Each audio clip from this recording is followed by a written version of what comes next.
Au nom du Père et du Fils et du Saint-Esprit. Amen. Notre secours est dans le nom du Seigneur qui a fait le ciel et la terre. Chers frères et sœurs, chers amis, fous de Jésus, bonjour et bienvenue à notre rendez-vous de méditation de la parole de Dieu, à l'écoute de la voix de Sainte Thérèse de l'Enfant Jésus, avec l'abbé Marien Raoul Borla, le fou de Jésus depuis la colline. Je crois en Dieu, Menebe Job de Samba. Samedi 20 novembre 2021, 33e semaine du temps ordinaire, année B. Écoutons l'évangile de Jésus-Christ selon saint Luc au chapitre 20, versets 27 à 40. En ce temps-là, quelques Sadducéens, ceux qui soutiennent qu'il n'y a pas de résurrection, s'approchent de Jésus et l'interrogèrent. « Maître, Moïse nous a prescrit, si un homme a un frère qui meurt en laissant une épouse mais pas d'enfant, il doit épouser la veuve pour susciter une descendance à son frère. Or, il y avait 7 frères. Le premier se maria et mourut sans enfant. De même, le deuxième puis le troisième épousaient la veuve, et ainsi tous les 7. Ils moururent sans laisser d'enfant. Finalement, la femme mourut aussi. Eh bien, à la résurrection, cette femme-là, duquel d'entre eux sera-t-elle l'épouse, puisque les 7 l'ont eue pour épouse? Jésus leur répondit, « Les enfants de ce monde prennent femme et mari, mais ceux qui ont été jugés dignes d'avoir part au monde à venir et à la résurrection d'entre les morts ne prennent ni femme ni mari, car ils ne peuvent plus mourir.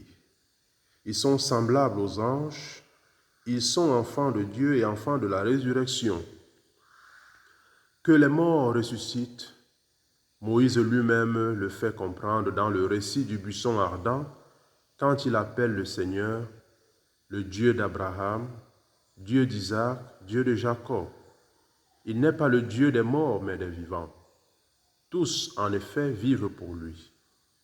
Alors certains scribes prirent la parole pour dire, « Maître, tu as bien parlé. » Et ils n'osaient plus l'interroger sur quoi que ce soit.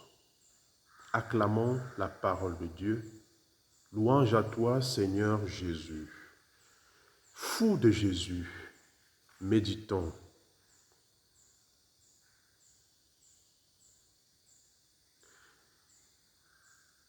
Maître, Moïse nous a prescrit, si un homme a un frère qui meurt en laissant une épouse mais pas d'enfant, il doit épouser la veuve pour susciter une descendance à son frère. Or, il y avait 7 frères. Le premier se maria et mourut sans enfant. De même le deuxième, puis le troisième épousait la veuve, et ainsi tous les 7. Ils moururent sans laisser d'enfant.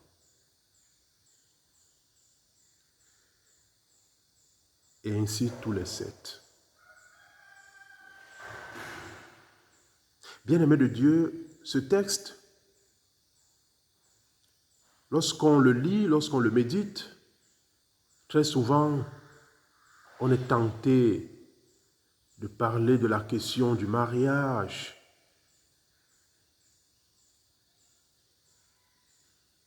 Mais je voudrais attirer notre attention ce matin sur un aspect de ce texte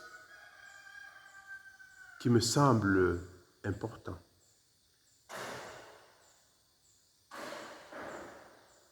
C'est la prescription de Moïse.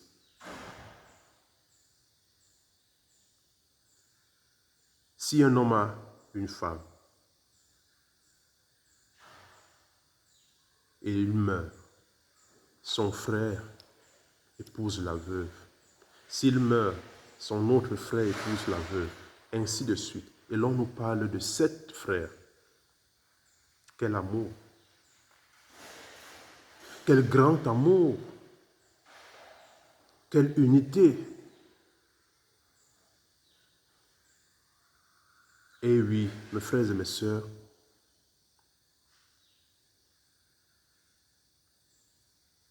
l'on voit dans cette prescription de Moïse quelque chose de sacré. Des frères qui s'aiment, une veuve qui aime sa famille, une veuve qui a aimé son mari, une veuve qui aime ses beaux-frères qui deviennent finalement ses époux. C'est merveilleux. Oui, ce qui appartient à ton frère t'appartient aussi. Ce qui fait le bien de ton frère fait aussi ton bien.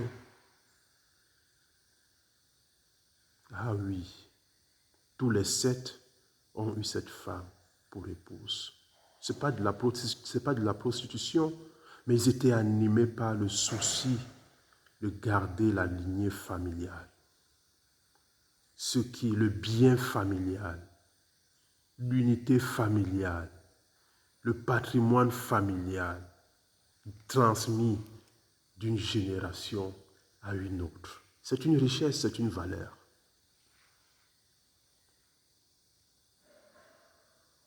Dans un monde aujourd'hui où le mariage en lui-même a perdu toute sa valeur, dans un monde aujourd'hui où ce sont des conflits permanents à n'en point terminés entre les veuves et leurs beaux-frères et leurs belles familles. Une fois le mari mort, l'épouse n'a plus de place. L'épouse est persécutée. L'épouse est expropriée. L'épouse est chassée, combattue, persécutée. Et oui, ce récit cette prescription de Moïse nous ramène à cette valeur qu'est le mariage. Et au-delà du mariage, cette prescription solidifie la relation fraternelle. 7 frères ont eu la même femme pour épouse.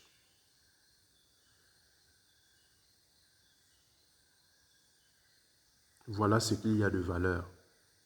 Ce qui appartient à mon frère m'appartient à moi.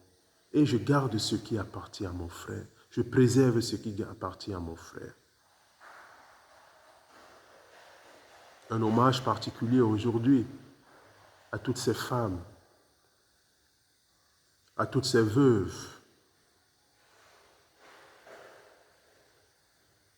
qui, bien que voulant rester dans leur famille après le décès de leur époux, sont torturées, perturbées, persécutées, expropriées.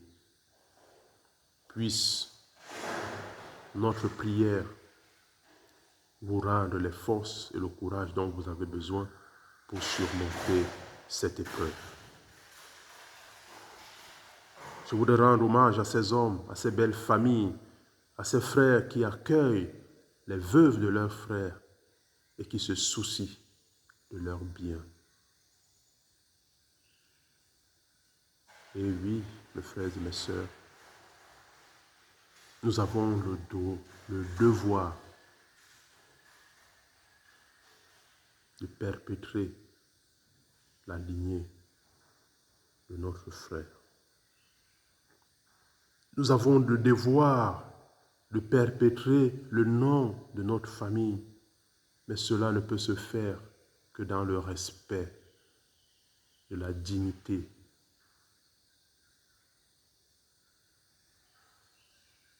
Oui, mes frères et mes sœurs, c'est très important parce qu'à la fin, nous n'emportons rien. À la fin, chacun s'en va. À la fin, ce qui demeure, c'est l'espérance en la résurrection. Le Dieu que nous servons est un Dieu vivant. Il n'est pas un Dieu des morts. Il est un Dieu vivant qui subsiste quand toutes les réalités terrestres sont passées. Et le mariage est est une réalité terrestre. La famille est une réalité terrestre, mais qui trouve toute sa valeur dans la réalité divine, parce que la famille est voulue de Dieu. Elle est voulue par Dieu comme lieu d'épanouissement, comme lieu de la rencontre de l'homme avec Dieu.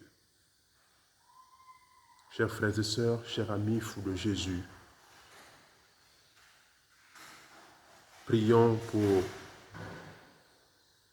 toutes ces familles qui sont en difficulté, pour tous ces hommes et ces femmes qui cherchent un conjoint dans leur vie.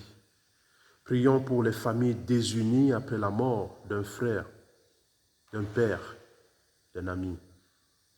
Que le Seigneur leur accorde, comme à ces 7 frères, la grâce de l'unité et de la paix. Nous te le demandons, Seigneur, par Jésus, le Christ, notre Seigneur et notre Dieu, qui vit et règne avec toi, l'unité du Saint-Esprit, maintenant et pour les siècles des siècles. Amen. Depuis la colline, je crois en Dieu, Meneb et Job de Samba, mon frère, ma soeur, je te bénis au nom du Père et du Fils et du Saint-Esprit. Amen.